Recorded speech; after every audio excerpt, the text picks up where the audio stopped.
وكل محدثة بدعة وكل بدعة ضلالة وكل ضلالة في النار. اللهم صل على محمد وعلى آله إلى يوم الدين. Ayat ikhwah sekalian rahimani wa rahimakumullah. Alhamdulillah, kita panjatkan pujian dan rasa syukur kita kehadirat Allah Subhanahu wa taala atas limpahan taufik dan hidayahnya yang Allah curahkan kepada kita semua sehingga kita bisa menjalankan kewajiban-kewajiban agama kita di dalam bulan Ramadan ini, bisa menjaga puasa di siang harinya, tidak hanya dari sekedar batalnya puasa, akan lebih berusaha untuk menjaga dari rusaknya pahalanya, kemudian bisa menghidupkan malam-malamnya dengan qiyamul lail, salat tarawih, tadarus dan tadabbur Al-Quran. Demikian juga ibadah-ibadah yang lainnya. Maka kita meminta kepada Allah Subhanahu wa taala agar Allah menerima keletihan, kelelahan dari amal-amal ibadah kita. Dan insyaallah ta'ala kita akan melanjutkan kajian kita dari pembacaan kitab Al-Ilmu Wasailuhu wa Simaruhu, wasilah dan buah dari ilmu.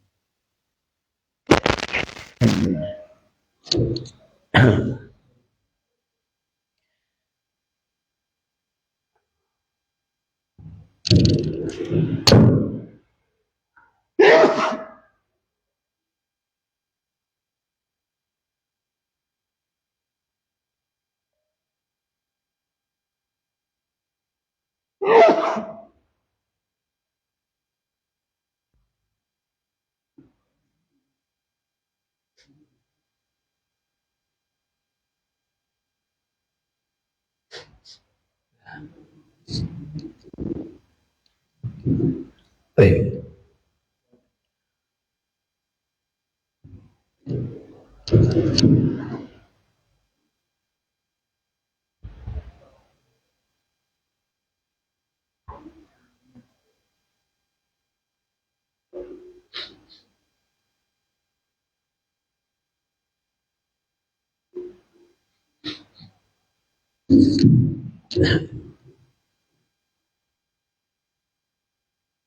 Di dalam kajian sebelumnya kita sudah mendapatkan sekian banyak faedah dari penjelasan tentang keutamaan ilmu, kemuliaan dan keagungannya. Dari apa yang disebutkan oleh penulis Syekh Sulaiman Ar-Ruhaini hafizahullah ta'ala, dari dalilnya di dalam Al-Quran, dari hadis-hadis Nabi sallallahu alaihi wasallam, demikian juga dari ucapan para ulama. Sehingga harus ada keyakinan di dalam diri kita, tidak ada perkara yang paling mulia dan paling agung di sisi Allah melebihi ilmu. Sebagaimana juga ucapan para ulama, tidaklah Allah ditaati dengan sesuatu yang lebih agung melebihi ilmu. Dan tidak ada amalan yang paling agung di sisi Allah Subhanahu wa taala melebihi ilmu. Karena tidak akan mungkin seseorang mengetahui jalan-jalan kebaikan dan tidak akan dimudahkan baginya untuk bisa meraih jalan surga kecuali dengan ilmu. Terutama ilmu-ilmu yang wajibnya, dari apa yang tidak ada udzur, alasan bagi seorang hamba pun di sisi Allah Subhanahu wa taala. Itulah ilmu akidah, ilmu tauhid, ilmu dari fikih-fikih ibadah yang wajib. Baru kemudian ilmu-ilmu yang sunnah yang lainnya. Kalau ilmu-ilmu yang sunnah pun, maka tidak ada yang bisa menandingi besarnya pahala menuntut ilmu, bermajlis ilmu, itu adalah amalan sunnah yang paling besar pahalanya. Tidak ada amalan sunnah yang lainnya yang melebihi dari besarnya pahalanya. Baik. Maka setelahnya beliau menjelaskan kepada kita tentang wasail tahsil al-ilmi, wasilah-wasilah, sarana-sarana untuk tercapainya ilmu. Dan ketika ilmu itu semata-mata taufik dari Allah Subhanahu wa taala, maka tidak akan bisa diraih kecuali dengan mewujudkan wasilah-wasilahnya. Di halaman yang ke-18 beliau sebutkan wasilah yang paling utama, paling besarnya adalah al-ikhlasu lillah. Adalah dengan mengikhlaskan niat di dalam mencari ilmu hanya untuk mencari pahala keridhaan Allah Subhanahu wa taala. Banyak disebutkan di dalam hadis-hadis Nabi sallallahu alaihi wasallam dari ancaman beliau bagi siapa yang ketika dia duduk di dalam mencari ilmu, bermajlis ilmu, dia tidak meniatkan semata-mata untuk mencari pahala dari sisi Allah Subhanahu wa taala. Sebagaimana disebutkan di antaranya hadis ancaman bagi orang-orang yang dia menuntut ilmu, kemudian mengajarkannya, membaca Al-Quran karena menginginkan pujian dari manusia atau menginginkan dari kenikmatan-kenikmatan duniawi. Di halaman yang ke-13 beliau menyebutkan satu hadis yang agung diriwayatkan oleh Imam Bukhari, diriwayatkan oleh Imam Muslim dari sahabat Abu Hurairah radhiyallahu anhu. Hadis yang bisa menggetarkan hati orang-orang yang bertakwa kepada Allah. Sampai-sampai disebutkan di dalam hadisnya ketika Abu Hurairah radhiyallahu anhu beliau hendak meriwayatkan hadis ini, beliau sampai pingsan 3 kali. Ketika beliau mengatakan sami'tu Rasulullah sallallahu alaihi wasallam yaqul, aku telah mendengar Rasulullah bersabda, beliau pingsan. Sampai ditunggu oleh murid-muridnya siuman, sadar. Ketika sadar, ketika hendak mengatakan sami'tu Rasulullah sallallahu alaihi wasallam yaqul, beliau pingsan lagi. Sampai 3 kali. Baru setelahnya Allah Subhanahu wa taala berikan keteguhan kepada beliau sehingga beliau bisa meriwayatkan hadis ini kepada murid-muridnya. Beliau katakan awwalun nasi yuqda yaumal qiyamah alaihi. Sesungguhnya manusia yang pertama kali akan diputuskan hukumannya kelak pada hari kiamat. Beliau sebutkan 3 golongan manusia. Atau di dalam lafaz yang lain, awwalu man yusa'aru bihi finari jahannam. Orang yang pertama kali akan dibakar di dalam neraka jahannam, beliau sebutkan 3 orang. Dan 3 orang ini bukanlah orang yang banyak maksiatnya, besar dosanya, tidak.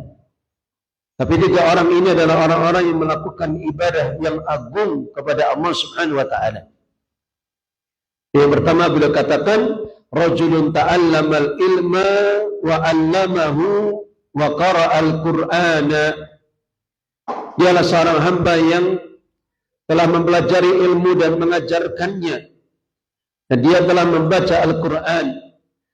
Fa utiya bihi fa 'arrafahu ni'amah. Maka kemudian didatangkan kepada Allah. Kemudian Allah ingatkan kepadanya nikmat-nikmatnya. Qala fa'arafaha. Maka kemudian hamba ini telah mengingat kenikmatan-kenikmatan itu. Ia kemudian ditanya oleh Allah Subhanahu wa taala, "Fama amilta biha fiha?"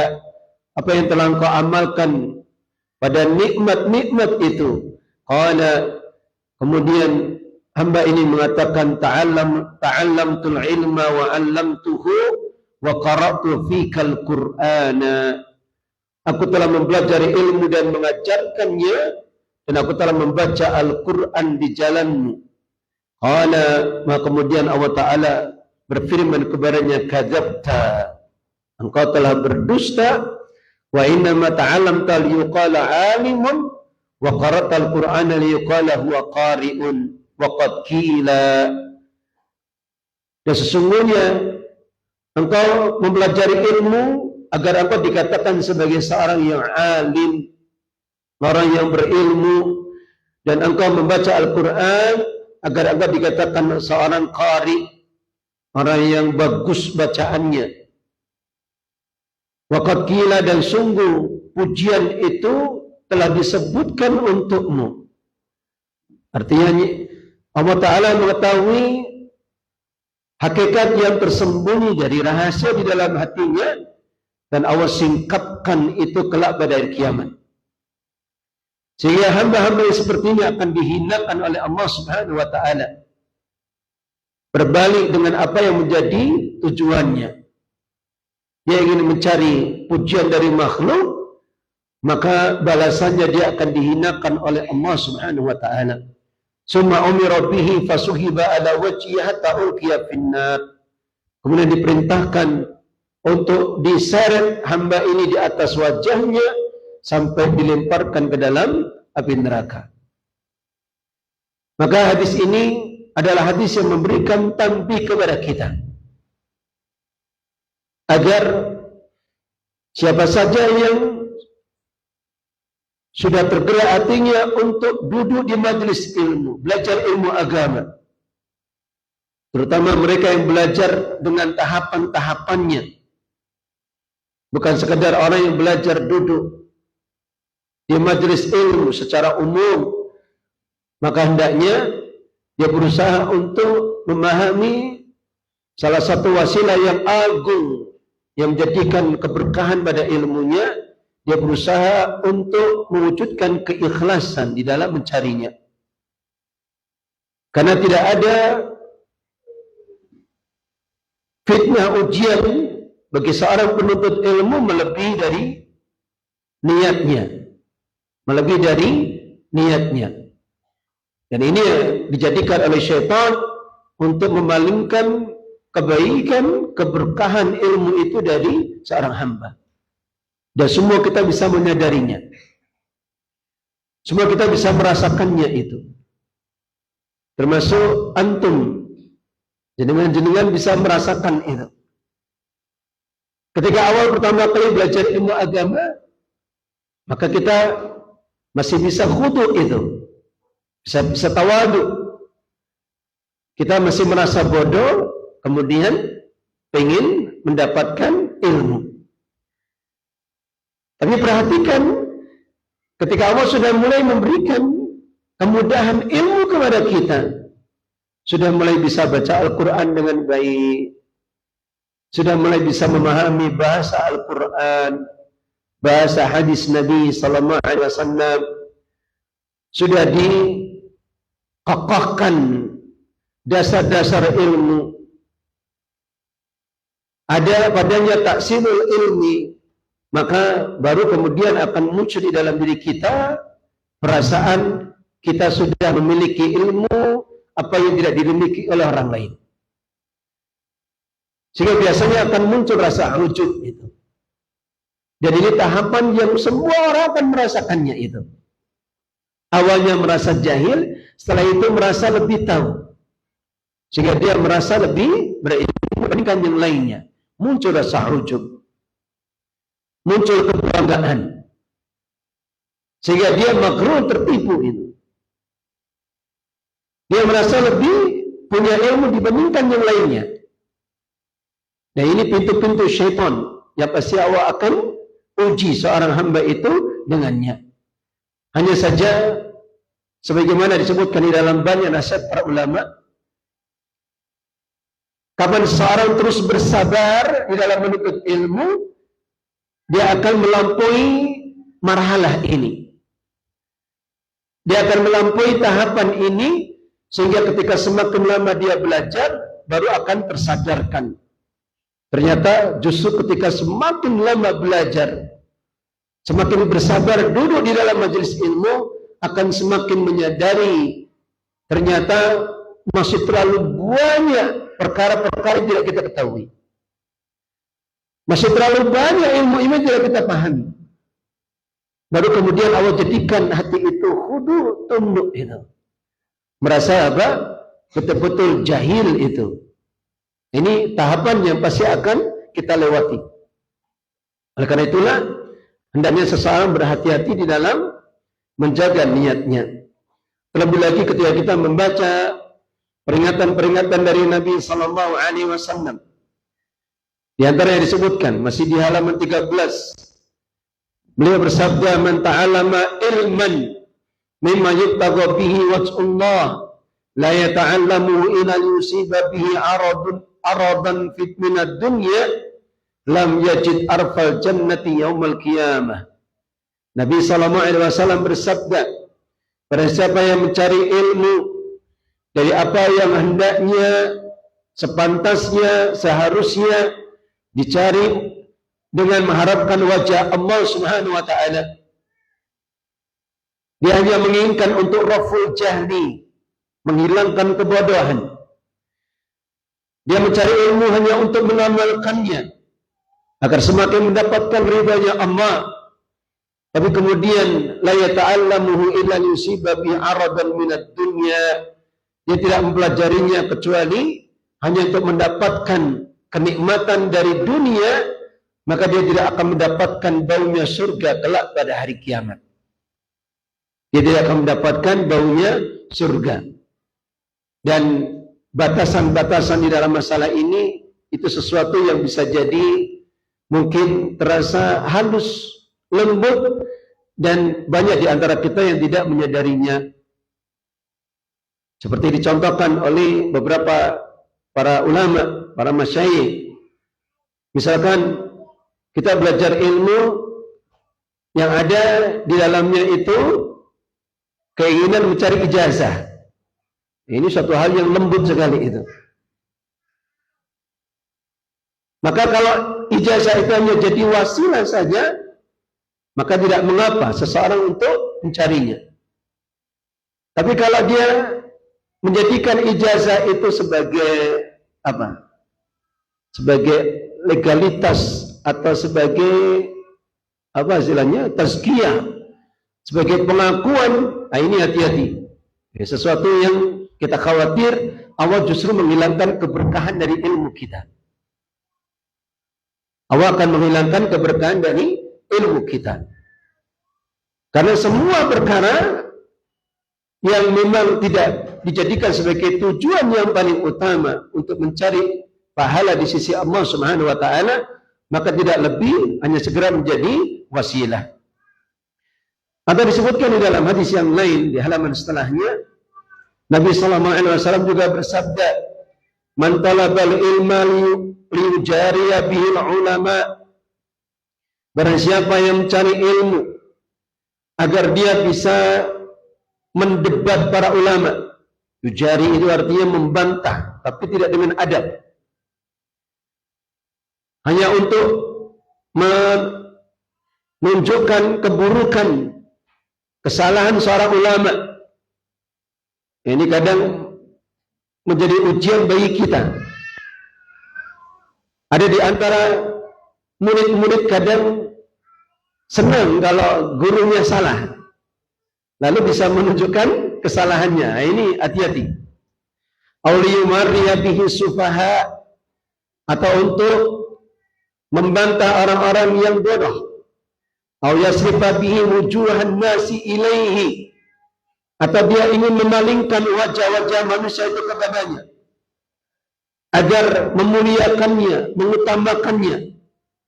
Atau kalau misalkan ngaji itu harusnya sama dia saja. Ini banyak menimpa di kalangan para doa, para dai. Ketika dia melihat muridnya yang sudah belajar lama kepadanya, kemudian belajar kepada yang lainnya, sehingga dia tidak bersabar dia tidak berhati-hati dengan perangkap syaitan seperti ini, akhirnya keluar dari lisannya, fulan itu murid tidak ada adab. Maka seperti ini kadang menjadikan ujian bagi para dai, para guru, para pengajar itu. Kalau ada ketidaksukaan pada diri kita, maka itu perkara yang wajar. Siapa yang bisa selamat dari keadaan hati seperti itu? Tapi selama dia meyakini itu adalah kebaikan, selama dia mensyukuri, selama fulan masih berada di atas jalan ilmu, jalan tauhid, jalan sunnah, dia bersyukur kepada Allah. Dia mau ambil faedah dari mana saja. Selama dia masih meyakini seperti ini, maka dia masih diselamatkan dari perangkap syaitan. Hanya kadang menjadi ujian bagi para dai, para guru. Ketika melihat muridnya sudah tidak mau duduk di majelisnya, dia malah belajar kepada yang lainnya. Akhirnya ada di dalam hatinya rasa kemarahan, kejengkelan. Nah, ini perangkap syaitan. Dan semua dai, semua ustaz diuji seperti ini. Tidak akan terlepas darinya. Semua dai, semua guru diuji dengan seperti ini. Sehingga kapan dia melihat muridnya masih berada di atas kebaikan, ya dia bersyukur itu. Alhamdulillah. Dia bisa mengambil faedah dari siapa yang lebih alim darinya. Dia bisa masih tetap berjalan di atas jalan ilmunya. Maka siapa saja yang mencari ilmu, mengajarkan ilmu untuk perkara ini, adkhalahumahun nar. Allah akan memasukkan Allah akan masukkan dirinya ke dalam neraka. Atau di dalam lafaz yang lain Nabi SAW bersabda, la ta'allamul ilma litubahu bihil ulama. Janganlah kalian mempelajari ilmu agar kalian bisa berbangga-bangga di hadapan para ulama. Walitumaru bihi sufaha, agar kalian bisa membantah, saling berbantahan di hadapan orang-orang yang bodoh. Wala takhayyaru bihil majalis, dan janganlah kalian mempelajari ilmu agar kalian diutamakan di dalam majlis-majlis. Faman fa'ala dzalika fannar annar. Maka barang siapa yang melakukan hal tersebut, maka nerakalah baginya, nerakalah untuknya. Baik. Kemudian dari wasilah yang paling agung di sini, itu kewajiban kita untuk mengikhlaskan niat kepada Allah Subhanahu wa taala di dalam menuntut ilmu. Beliau membagi manusia menjadi 3 golongan. Satu, orang yang tafrid. Tafrid itu artinya apa? Dia bermudah-mudah di dalam urusan ini. Atau kebalik ya. Dia ifrat. Yang pertama ifrat. Dia terlalu membebani dirinya itu. Sehingga ketika dia mencari ilmu, lalu dia tahu ternyata niatnya salah. Saya mencari ilmu, niatnya keliru. Saya bermajlis dengan ulama, niatnya keliru. Saya duduk di hadapan para masyayikh, niatnya keliru. Kemudian daripada saya masuk neraka, lebih baik saya tinggalkan mencari ilmu. Maka seperti ini adalah kekeliruan yang besar. Ya, termasuk di antara orang-orang yang telah masuk di dalam perangkap syaitan. Karena harusnya ketika dia menyadari keliruan niatnya, maka harusnya apa yang harus dilakukan? Harusnya dia apa? Taskhihun niat. Dia luruskan niatnya itu. Dia pelajari keikhlasan. Dia pelajari adab-adab di dalam menuntut ilmu. Sebab-sebab datangnya kemudahan dan keberkahan. Ini yang pertama. Kemudian yang kedua, orang yang tafrid, orang yang bermudah-mudahan. Meskipun dia telah tahu kelirunya niat, melencengnya tujuan, kurangnya keikhlasan, dia tidak menganggap itu perkara yang besar. Ya, di zaman dahulu para ulama menganggap perkara seperti itu akan bisa membinasakan mereka. Dia menganggap itu hal yang biasa saja. Bukan perkara yang dianggap bisa membinasakan. Sehingga dia tetap saja berada di atas keadaan keburukannya tersebut. Niatnya tetap saja keliru, tujuannya tetap saja tidak lurus. Nah, seandainya Allah Subhanahu wa taala tidak memberikan hidayah kepadanya, maka dia akan tetap berada di atas keburukan seperti ini. Baru kemudian golongan yang ketiga, di dalam 16 ya. Golongan yang ketiga, mereka adalah orang-orang yang ketika mendapati di dalam hatinya khalal, kesalahan, maka hatinya akan segera menyadarinya, tergerak, langsung tumbuh di dalam hatinya takut kepada Allah Subhanahu wa taala dan berusaha untuk meluruskan niat.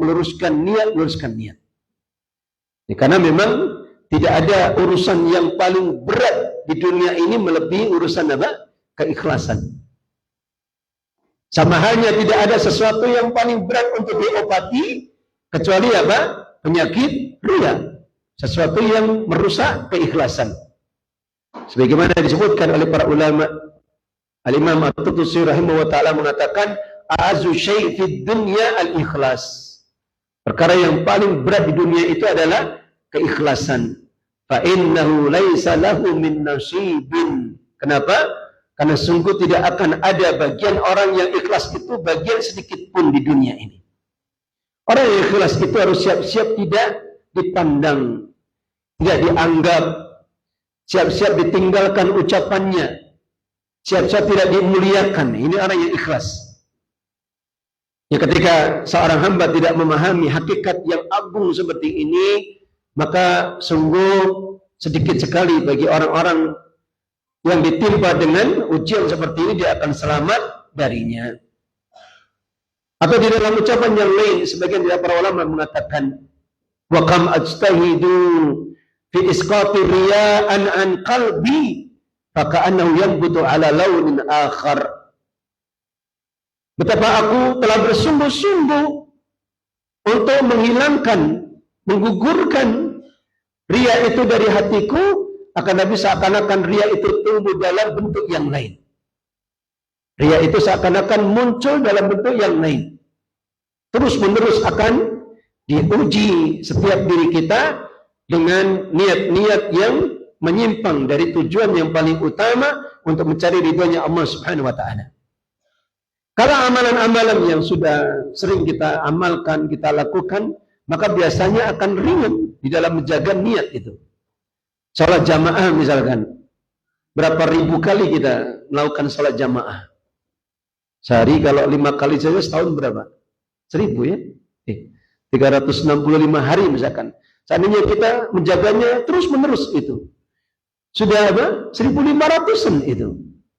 Ribuan kali kita salat jamaah, tidak pernah berhenti. Ketika kita keluar rumah, tengok kanan, tengok kiri. Ada yang melihat saya, ada yang memuji saya. Tapi ketika kita melakukan amalan yang lain, misalkan apa? Sedekah. Kadang masih ada terbetik di dalam hati keinginan untuk dianggap orang yang dermawan, orang yang pemurah. Atau ketika dia selamat dari sedekah, karena mungkin alhamdulillah Allah sudah berikan topik kepadanya untuk biasa bersedekah, tapi di amalan yang lain dia belum tentu selamat darinya. Sampai keadaan dari apa yang menjadikan pokok pembahasan kita mencari ilmu. Tadi baru dimudahkan oleh Allah bisa punya dasar nahwu sharaf, baca kitab, sudah merasa apa? Sudah merasa tinggi hati. Saya lebih bisa dibandingkan kebanyakan orang-orang itu. Atau lebih berat lagi orang-orang yang mengajarkan ilmu itu. Orang-orang yang mengajarkan ilmu. Betapa ujiannya berat itu. Karena bagi siapa yang tidak pernah mengajarkan ilmu, dia tidak akan pernah diuji. Atau misalkan ada seseorang yang tidak pernah ngimami salat, dia tidak akan pernah diuji. Tapi coba seseorang mulai mengajar, berdakwah, berkhutbah, maka akan muncul itu ujian-ujian itu. Sehingga selesai beramal, dia akan menunggu siapa yang memujiku, Fulan, Ustaz Fulan, itu retorikanya bagus. Nasihatnya menyentuh. Faedah ilmunya melimpah. Atau dia menunggu ucapan manusia ketika selesai mengimami. Ada tidak yang mengatakan atau dia mendengar fulan bacaannya bagus. Fulan dia pandai dalam tajwidnya. Terus demikian kita akan diuji itu. Sampai kapanpun kita akan diuji. Sehingga kapan seorang tidak pernah dia mempelajari tentang hakikat keikhlasannya, maka Allah Subhanahu wa taala tidak akan menyelamatkan dari keburukan, dari sifat riya dan penyakit-penyakit hati yang lainnya. Kemudian kembali ke halaman ke-18, maka beliau menyebutkan satu hadis di sini, hadis yang menunjukkan tentang buah dari keikhlasan seseorang menuntut ilmu, sekaligus ketika dia dikarunia oleh Allah keikhlasan untuk mengajarkannya. Allah akan jadikan apa? Hatinya selamat dari fitnah dunia. Ini salah satu buah. Nanti di kajian terakhir sebenarnya kita akan kaji ya. Tadi hujan jadi mulainya agak telat itu. Maka disebutkan di dalam hadisnya, man kanatid dunya niyatah. Barang siapa yang dunia itu menjadi niat tujuannya, faraqama alaihi amrah. Allah akan cerai beraikan urusannya, wa ja'ala faqrahu baina 'ainihi. Dan Allah jadikan kefakirannya di antara kedua pelumpuk matanya. Wa lam yatihi minad dunya ila ma kutiba lahu. Sedangkan tidaklah datang kepadanya itu dari kenikmatan dunianya kecuali apa yang sudah ditetapkan untuknya. Kebalikannya, wa man kanatil akhiratu niyatah. Dan barang siapa yang akhirat menjadi niatnya, tujuan utamanya yang mencari pahala di sisi Allah di dalam cari ilmu, mengajarkannya, jama'a lahu amrah, Allah akan mengumpulkan urusannya. Wa ja'ala ghinahu fi qalbihi, Allah akan jadikan hatinya merasa kaya. Wa atasud dunya wa hiya ragimah, dan dunia itu akan datang kepadanya dalam keadaan bertunduk. Atau buah yang kita bisa sebutkan secara sepintas saja. Misalkan kita contohkan orang yang kaya itu. Allah lapangkan, luaskan rezekinya. Kalau dia tidak diberikan kenikmatan ilmu, maka dia hanya akan mencari kenikmatan, kemewahan, kebahagiaan dengan dunianya itu. Sehingga tidak aneh kalau kita mendapati orang-orang yang kaya itu, dia cari kemewahan, kesenangan yang kebanyakan orang hanya akan geleng-geleng kepala saja. Nah, masa jam kok sampai berapa miliar? 11 miliar katanya. Subhanallah. Kita punya jam 1 juta, 2 juta saja sudah mewah sekali gitu. Atau dia punya kenikmatan-kenikmatan yang banyak itu. Coba seandainya seseorang itu mulai belajar ilmu, atau Allah masukkan di dalam hatinya itu rasa iri dengan kenikmatan yang dirasakan orang-orang yang berjalan di atas ilmu, maka dia akan mengabaikan kenikmatan-kenikmatan dunia itu. Sehingga orang-orang yang sudah mulai duduk di majelis ilmu itu pasti akan berubah cara berpikirnya. Dulu kalau turun dari mobil mewahnya, katakanlah Alphard-nya, itu rasa kebanggaannya besar sekali. Tapi ketika sudah belajar ilmu duduk, maka ketika dia turun dari mobil itu malah jadi khawatir. Kok jadi seperti ini ya? Orang pada melihat saya. Itu siapa fulan itu? Akhirnya apa? Dia ganti mobilnya. Dia ganti yang biasa saja itu. Atau rumah yang tadinya mewah, bingung ini orang melihatnya kok pandangannya aneh-aneh itu. Akhirnya dia tinggalkan, cari rumah yang lebih sederhana. Ini kalau ada di dalam hati seorang hamba itu sudah diberikan kecintaan kepada ilmu, meskipun dia belum memilikinya. Jika kita dapati orang-orang yang dilapangkan rezekinya itu, dia akan iri dengan orang-orang yang memiliki ilmu. Coba misalkan ada di antara jenengan yang bisa baca kitab misalkan. Kalau misalkan ilmunya bisa baca kitab ditukar sama Alphard, kira-kira mau tidak Pak ya? Alphard itu terlalu rendah. Itu harta yang terlalu rendah dibandingkan kenikmatan bisa memahami bahasa Al-Quran itu. Bisa memahami ucapan Nabi SAW. Maka ini pandangan orang yang bisa dirasakan ketika dia sudah diberikan kenikmatan ilmu, meskipun bagian yang sedikit dibandingkan dengan kenikmatan para ulama. Baik. Ini masih panjang sebetulnya. Kemudian wasilah yang kedua. Wasilah yang kedua adalah mengamalkan ilmu. Barang siapa yang dikokohkan ilmunya, maka hendaknya dia amalkan ilmunya. Karena orang-orang yang tidak mengamalkan ilmunya kelak akan dimintai pertanggungjawaban di sisi Allah. Akan ada hisabnya itu. Sebagaimana disebutkan di dalam halaman yang ke-17. Nabi SAW pernah bersabda, "La tazulu qadama 'abdin yaumal qiyamah hatta yus'ala an umrihi fima afnah wa an ilmi fima fa'ala wa an malihi min aina iktasabahu wa fima anfaqahu wa an jismi fima ablah." Tidak akan pernah bisa bergeser kedua telapak kaki seorang hamba kelak pada kiamat sampai dia ditanya tentang 4 perkara. Dia akan ditanya tentang umurnya, untuk apa dia habiskan. Apakah untuk bersenang-senang, menghabiskan waktunya yang tidak ada manfaatnya, bahkan ada di dalamnya banyak dosa kemaksiatan itu. Maka itulah kalau kita sedang menyanyiakan waktu untuk hal-hal yang tidak ada faedahnya, apalagi ada di dalamnya dosa, ingat sabda Nabi ini. An umri fima afna. Dia akan ditanya tentang waktunya, umurnya, untuk apa dia habiskan. Wa an ilmi fima fa'ala. Dia akan ditanya tentang ilmunya, pada apa dia amalkan itu. Dia amalkan atau tidak. Wa an malihi min aina iktasaba fima anfaqahu. Dia akan ditanya tentang hartanya. Dan pertanyaannya 2 sekaligus. Yaitu apa? Dari mana dia dapatkan harta itu, kemudian untuk apa dia gunakan. 2 pertanyaan sekaligus. Dan ini maknanya kata para ulama, hisabnya harta itu jauh lebih berat itu. Paling susah itu. Wa an jismihi fima ablah. Dan dia akan ditanya tentang jasadnya, untuk apa dia hancurkan itu, sampai berkalang tanah.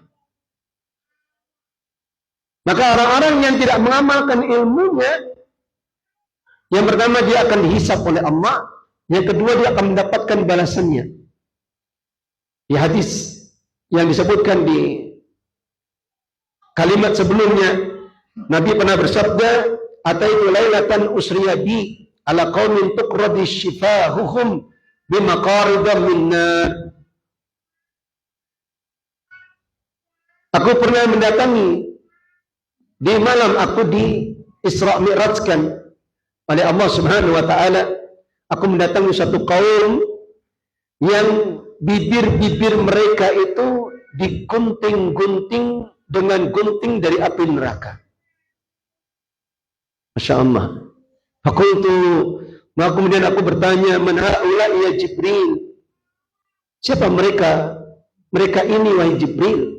Faqala, "Haula'i khutaba'u ummatika alladzina yaquluna ma la yaf'alun."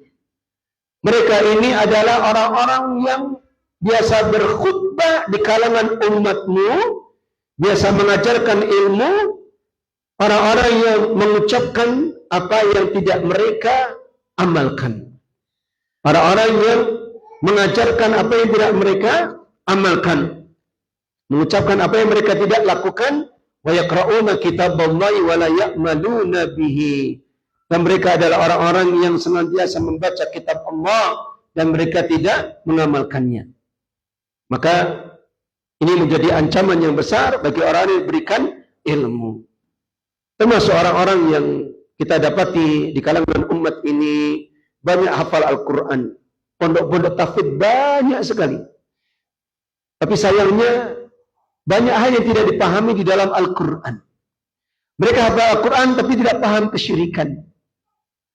Jadi tawasul kesyirikan, tabarruk yang ada padanya kesyirikan. Mereka hafal Al-Quran, tapi mereka selisihi larangan Allah. Mereka tinggalkan perintahnya. Maka seperti ini akan menjadikan bala ancaman bagi mereka. Maka dengan mengamalkan ilmu, itu akan dikokohkan. Mengamalkan ilmu, maka akan dikokohkan ilmu kita. Ali bin Abi Thalib mengatakan di dalam ucapannya di halaman 19, qad hutifal ilmu bil amal. Sungguh ilmu itu akan bisa diikat dengan amal. Fa in ajabahu wa illa irtahala. Maka jika orang yang punya ilmu itu mengamalkannya, maka akan diikat itu. Wa illa, jika dia tidak mengamalkannya, irtahala, ilmu itu akan pergi meninggalkannya. Ilmu kalau tidak diamalkan akan pergi itu. Sehingga didapati pada kalangan para sahabat di zaman dahulu, ucapan yang masyhur dari Abdullah bin Mas'ud radhiyallahu anhu, sungguh kami dahulu kalau belajar Al-Quran tidak pernah melewati 10 ayat kecuali kami memahami maknanya dan mengamalkannya. Baru kemudian kami mempelajari 10 ayat lagi. Artinya mereka mempelajari dan menghafalkannya. Itu 10 ayat. Dipahami, diamalkan, baru kemudian belajar lagi. Terus demikian itu. Sehingga masyhur di kalangan mereka ucapan fata'allamnal ilma wal amala jami'an. Maka dulu kami mengamalkan ilmu dan beramal sekaligus. Maka ini adalah wasilah yang bisa mengokohkan ilmu. Meskipun ilmunya yang kita dapatkan tidak banyak itu. Di suatu majelis ilmu misalkan, berapa faedah yang bisa kita dapatkan? 1, 2, 3 faedah. Yang lainnya mungkin hilang itu. Imam tidak paham, imam pas ngantuk, ya, jadi hilang faedahnya itu. Imam apa? Hanya sambil lalu saja, dia tidak perhatikan itu. Hatinya tidak hadir. Karena kadang kalau kita duduk di majelis ilmu kan seperti itu ya. Gurunya ngajarkan kadang tidak paham. Kadang tidak hadir karena pas mikirkan hal yang lain. Atau kadang kita malah tidur. Sehingga pulang cuma dapat 1, 2 faedah ilmu. Maka ketika kita sudah sampai di rumah, kita minta kepada Allah hidayah untuk bisa mengamalkan ilmu itu. Benar Allah berikan taufik kita untuk bisa mengamalkan. Itu khairun minad dunya wa ma fiha. Lebih baik daripada dunia dan seisinya.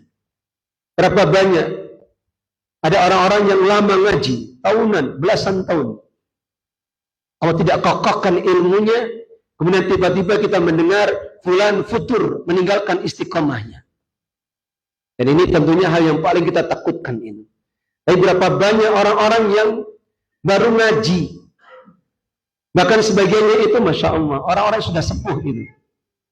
Baru ngaji, dapat faedah ilmu, bergembira sekali, dan berusaha mengamalkan sedikit demi sedikit. Meskipun kita tidak bisa mengumpulkan sekian banyak faedah ilmu, maka hal yang paling terpenting kita minta kepada Allah hidayah untuk bisa mengamalkannya. Contohnya bacaan dikir-dikir kita. Ini nasihat juga untuk saya pribadi. Dikir yang diajarkan Rasulullah itu banyak sekali. Doa-doa yang diajarkan Rasulullah itu banyak sekali. Tapi kebanyakan kita tidak menghafal dan tidak mengamalkannya. Giliran mereka, saudara-saudara kita, malah apa? Mengamalkan salawat-salawat yang macam-macam ini. Atau Al-Quran misalkan. Berapa juz yang kita hafalkan, berapa banyak yang kita amalkan. Atau berapa juz yang kita hafalkan, berapa surah yang kita hafalkan, berapa banyak yang kita baca di dalam sholat kita. Sholat sunnah maksudnya. Kalau sholat wajib ngimami kok panjang-panjang sholat wajib kan itu tidak hikmah namanya. Tapi di sholat sunnah kita bisa baca sepanjang apapun yang kita inginkan. Nah, ini kan termasuk makna dari mengamalkan ilmu. Kalau punya hafalan, maka diamalkan itu. Salah satunya dibaca di dalam ibadah kita, di dalam sholat kita. Baik. Kemudian di antara wasilah setelahnya adalah taqwallah. Wasilah untuk kokohnya ilmu adalah bertakwa kepada Allah Subhanahu wa taala. Masuk di dalamnya menjalankan ilmunya, mengamalkan ilmunya. Ada satu ayat yang disebutkan di dalam halaman sebelum terakhir itu. Ayat yang paling panjang tentang sunnahnya membuat wasiqah, perjanjian ketika muamalah. Maka di ayat di bacaan yang terakhir Allah Ta'ala berfirman, wattaqullaha wa yu'allimukumullah. Dan bertakwalah kalian kepada Allah, Allah akan ajarkan kepada kalian. Dan ini makna yang agung yang terkandung di dalamnya. Ketakwaan akan bisa mengokohkan ilmu, akan semakin bertambah ilmu dengan sebab ketakwaan kita. Kemudian juga di antara wasilah yang lainnya, yang keempat ya, yaitu wuduhul ghayah, jelas tujuannya, wa taqtihus sahih, dan tahapan-tahapan yang benar. Belajar ilmu seperti itu. Kalau kita belum bisa membaca Al-Quran dengan baik, maka pelajari dulu. Setelah itu belajar nahwu sharaf. Setelah itu belajar ilmu-ilmu yang menjadi alat itu. Terutama usul akidah terlebih dahulu. Terus demikian dari apa yang banyak para ulama menasihatkan kepada kita. Demikian juga di halaman ke-23. Ma'rifatu tariqati tahsilil ulum, berusaha mengetahui jalan didapatkannya ilmu, yaitu dengan mempelajari hal yang paling mudah. Ini biasanya nasihat di pondok-pondok, di markis-markis. Jangan langsung cari kitab-kitab yang tawassu, yang mutalaah itu, yang panjang pembahasannya. Tapi hafalkan matan-matan yang pendek-pendek dulu, dikokohkan, baru kemudian dia belajar ilmu yang luas. Kemudian juga di halaman ke-26 hendaknya dia istighal bi kutubis salaf. Disibukkan dengan kitab-kitab para salaf. Para salaf ini artinya para ulama-ulama yang terdahulu. Bukan salaf 3 generasi yang terdahulu, bukan. Tapi para ulama yang terdahulu. Karena para ulama terdahulu itu kitabnya lebih ringkas-ringkas itu. Lebih pendek-pendek itu. Demikian juga orang belajar ilmu agama, kalau ingin dikokohkan maka dia harus menghafalnya. Ilmu apapun tidak akan pernah kokoh kecuali dengan menghafalnya. Baru kemudian dia bersabar di atas kesulitan-kesulitannya.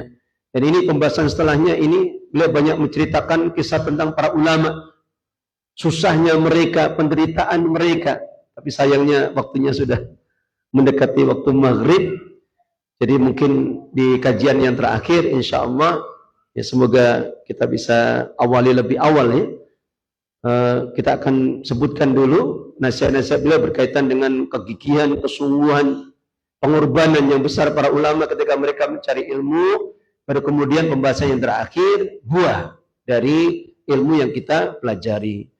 Demikian apa yang bisa kita kaji, semoga memberikan manfaat kepada kita, menambah faedah ilmu kita, dan semoga Allah Subhanahu wa taala memberikan taufik kepada kita untuk bisa mengamalkan ilmu-ilmu yang kita pelajari. Akhiru da'wana walhamdulillahirabbil alamin. Subhanaka